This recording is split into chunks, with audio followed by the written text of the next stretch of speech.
Guys, welcome back to my YouTube channel. हम पढ़ रहे थे मेवाड़ राजवंश के बारे में, जिसमें हम मेवाड़ के एक प्रतापी शासक महाराणा कुंभा जी के बारे में पढ़ रहे थे। तो हम उसी को आगे बढ़ाते हुए आज पढ़ते हैं महाराणा कुंभा के बारे में।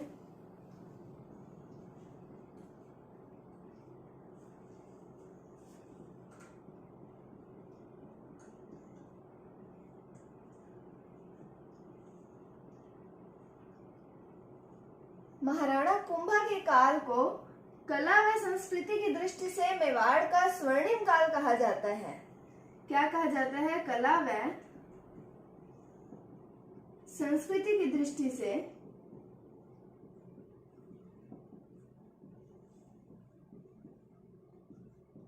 मेवाड़ का स्वर्णिम काल कहा जाता है।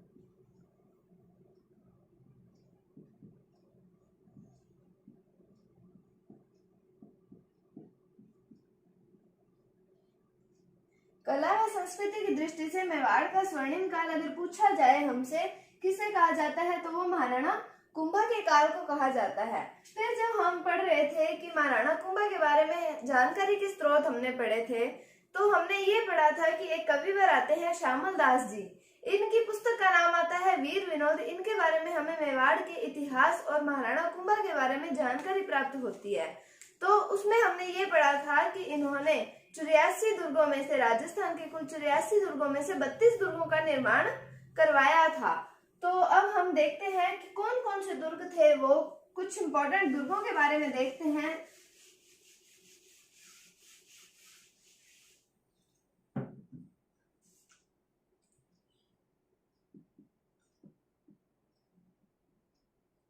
कवि का क्या नाम आता है? श्यामल दास। इनकी पुस्तक का नाम आता है वीर विनोद। और इसमें बताया गया था कि महाराणा कुंभा के द्वारा राजस्थान में 84 दुर्गों में से 32 दुर्गों का निर्माण करवाया गया था। तो उसमें सबसे पहला हम पढ़ते हैं कुंभलगढ़ का दुर्ग।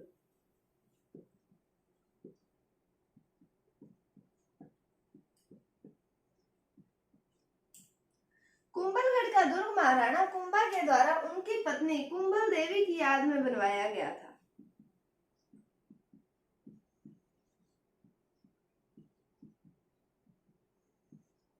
कुंभलगढ़ का दुर्ग महाराणा कुंभा जी के द्वारा कुंभल देवी की याद में बनवाया गया था। ये कुंभल देवी उनकी पत्नी थी। तो अब हम देखते हैं कुंभलगढ़ दुर्ग के बारे में कि ये मानो कुंभलगढ़ दुर्ग है। इसकी बाहरी दीवार जो है, इसकी चौड़ाई आती है 36, इसकी लंबाई आती है 36 किलोमीटर।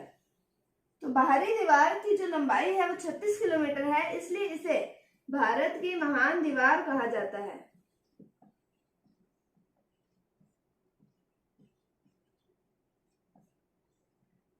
छत्तीस किलोमीटर लंबाई होने के कारण कुंभलगढ़ दुर्ग की बाहरी दीवार को भारत की महान दीवार कहा जाता है। अब हम देखते हैं कि कुंभलगढ़ दुर्ग के अंदर एक दुर्ग और बना हुआ है, जिसका नाम आता है कटारगढ़। इस कटारगढ़ को मेवाड़ की आंख कहा जाता है।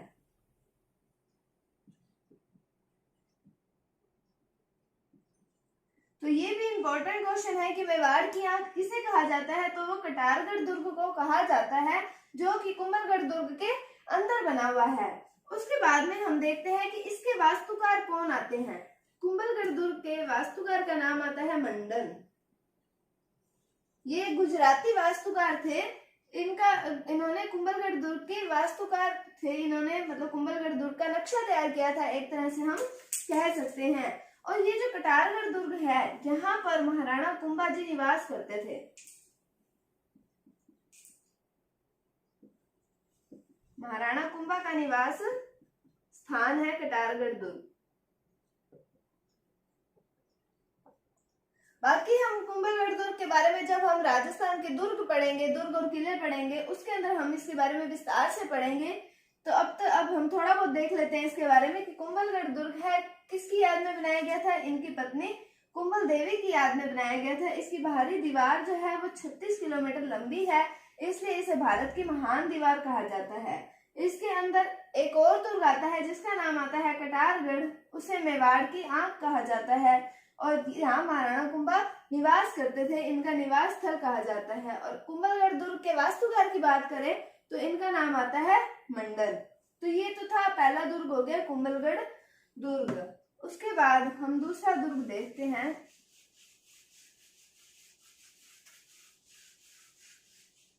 थोड़ा विस्तार से हम कुंभलगढ़ दुर्ग के बारे में ही पढ़ा है, बाकी दुर्गों के हमें सिर्फ नाम पता होने चाहिए, क्योंकि अगर पेपर के अंदर अगर पूछा जाता है, कई बार ऐसा प्रश्न पूछा जाता है कि निम्न में से किन दुर्गों का निर्माण, किस दुर्ग का निर्माण महाराणा कुंभा के द्वारा नहीं करवाया गया, तो हमें नाम तो पता होने चाहिए कि कुंभा जी के द्वारा कौन कौन से दुर्ग का निर्माण करवाया गया था। दूसरा दुर्ग आता है अचलगढ़ का दुर्ग। ये दुर्ग है आबू में। और कुंभलगढ़ दुर्ग आता है राजसमंद में। कुंभलगढ़ दुर्ग आता है राजसमंद में, अचलगढ़ दुर्ग आता है आबू में, तीसरा आता है बसंती, ये दुर्ग आता है सिरोही में, फिर चौथा दुर्ग आता है मचान, ये दुर्ग भी आता है सिरोही में, और पांचवा दुर्ग आता है भोमट, ये आता है भोराट के पठार पर। ये 5 दुर्ग इंपॉर्टेंट दुर्गों में से आते हैं। ये इंपॉर्टेंट नाम आते हैं कि कुंभलगढ़ का दुर्ग आता है राजसमंद में, अचलगढ़ का दुर्ग आबू में, बसंती सिरोही में, मचान दुर्ग आता है सिरोही में, और भोमट दुर्ग आता है भोराट के पहाड़ पर।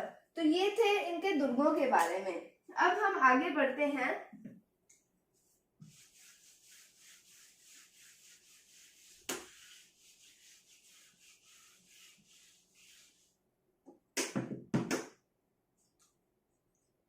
यहाँ पर जो अचलगढ़ का दुर्ग आता है,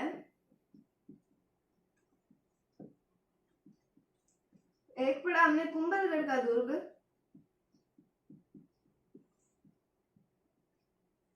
एक जो चित्तौड़ का दुर्ग है। यहाँ पर कुंभा स्वामी जी के मंदिर बना हुआ है।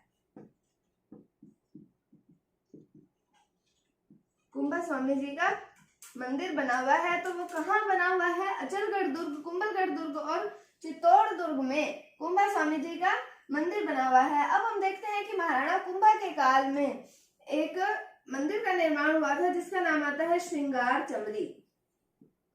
श्रृंगार चमरी के मंदिर का निर्माण हुआ था, और ये मंदिर का निर्माण किसने करवाया था? भंडारी वेलका ने। तो भंडारी वेलका ने श्रृंगार चमरी के मंदिर का निर्माण करवाया था, और कहाँ करवाया था? चित्तौड़ में। और हुआ कब था? महाराणा कुंभा के काल में भंडारी वेलका ने श्रृंगार चमरी नामक मंदिर का निर्माण करवाया था चित्तौड़ में। उसके बाद में आता है कि 1439 ईस्वी में, महाराणा कुंभा के काल में ही 1439 ईस्वी में रणकपुर के जैन मंदिरों का निर्माण करवाया था।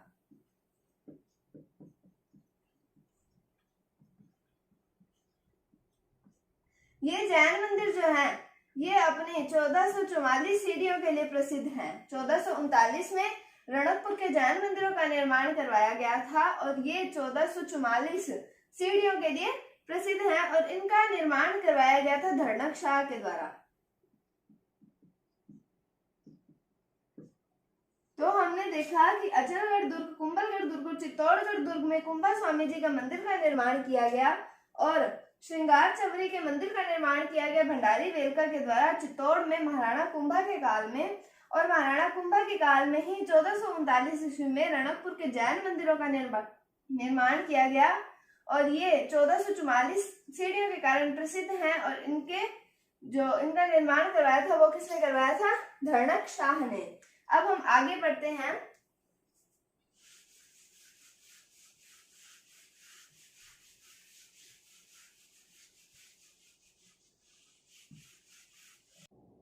अब हम बात करते हैं महाराणा कुंभा के संगीत गुरु के बारे में। इनके संगीत गुरु का नाम आता है सारंग व्यास।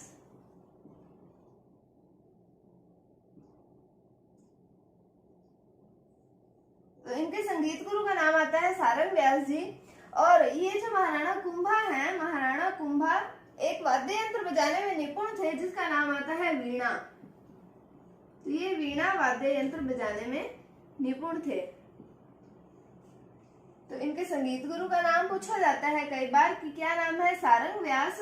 और ये कौन सा वाद्य यंत्र बजाने में निपुण थे, तो वीणा वाद्य यंत्र बजाने में निपुण थे। अब महाराणा कुंभा के द्वारा कुछ ग्रंथों की रचना की गई, हम उसके बारे में पढ़ते हैं।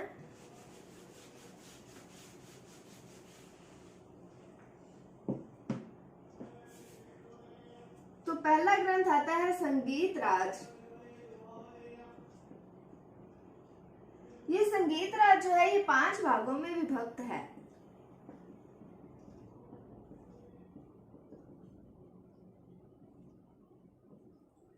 दूसरा ग्रंथ आता है संगीत मीमांसा।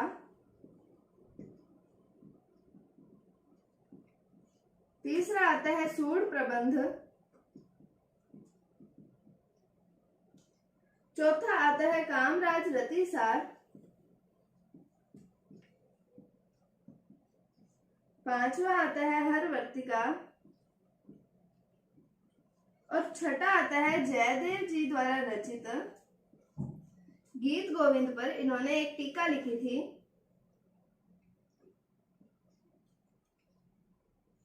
जिसका नाम आता है रसिक प्रिया। जब हमने हमीरदेव सिसोदिया के बारे में पढ़ा था तब हमने ये पढ़ा था कि महाराणा कुंभा ने जयदेव द्वारा रचित गीत गोविंद पर एक टीका लिखी थी जिसका नाम आता है रसिक प्रिया, और उसमें हमीरदेव सिसोदिया को उन्होंने वीर राजा कहा है। तो वही है ये जयदेव की गीत गोविंद, और उस पर जो टीका लिखी गई है महाराणा कुंभा द्वारा वो है रसिक प्रिया। तो ये आते हैं नाम। पहला आता है संगीत राज, ये 5 भागों में विभक्त है। अलग अलग संगीत की शैलियों पर आधारित 5 भाग हैं इसके अंदर। और संगीत मीमांसा, सूड प्रबंध, कामराज रतिसार, हरवर्तिका और जयदेव जी द्वारा रचित गीत गोविंद पर इन्होंने एक टीका लिखी है जिसका नाम आता है रसिक प्रिया। ये है महाराणा कुंभा जी के द्वारा रचित ग्रंथ। उसके बाद में हमने पढ़ा है कि कुंभलगढ़ दुर्ग के वास्तुकार मंडन द्वारा रचित कुछ ग्रंथ पढ़ते हैं हम। उन्होंने भी कुछ ग्रंथों की रचना की है।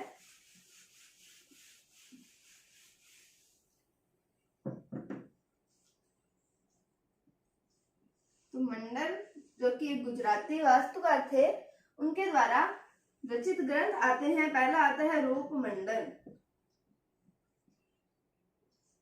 ये रूप मंडन जो है ये मूर्ति कला से संबंधित है।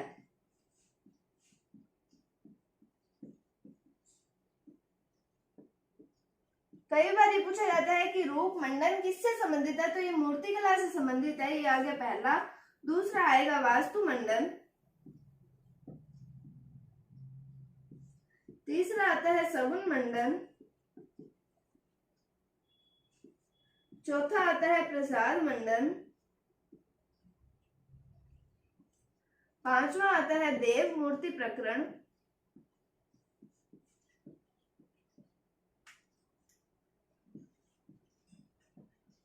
और छठा आता है राजवल्लभ। पहला आता है रूप मंडन, फिर आता है वास्तु मंडन, सगुन मंडन, प्रसाद मंडन, देव मूर्ति प्रकरण और राजवल्लभ। ये आते हैं मंडन द्वारा रचित ग्रंथ। इनसे भी प्रश्न कई बार पूछा जाता है। एक ये इसका प्रश्न बहुत बार पूछा जाता है कि रूप मंडन किससे संबंधित है, तो ये मूर्ति कला से संबंधित है। उसके बाद में मंडन के भाई आते हैं नाथा। इनके द्वारा भी एक ग्रंथ लिखा गया जिसका नाम आता है वास्तु मंजरी। तो मंडन के भाई नाथा के द्वारा एक ग्रंथ लिखा गया जिसका नाम आता है वास्तु मंजरी। और मंडन के पुत्र का नाम कई बार पूछा जाता है, तो उसका नाम आता है गोविंद। तो मंडन के भाई का नाम आता है नाथा और उसके द्वारा ग्रंथ लिखा गया वास्तु मंजरी, और मंडन के पुत्र का नाम आता है गोविंद। तो ये कई बार प्रश्न पूछा जाता है मंडन के पुत्र का नाम क्या है। तो आज के लिए इतना ही। कल हम महाराणा कुंभा कंप्लीट कर देंगे और उसके अगले शासक रायमल के बारे में पढ़ेंगे। तब तक के लिए अगर आपको वीडियो थोड़ी सी भी अच्छी लगी है तो इसे लाइक कीजिए, शेयर कीजिए और चैनल को सब्सक्राइब जरूर कीजिए। Thank you, thanks for watching, bye bye.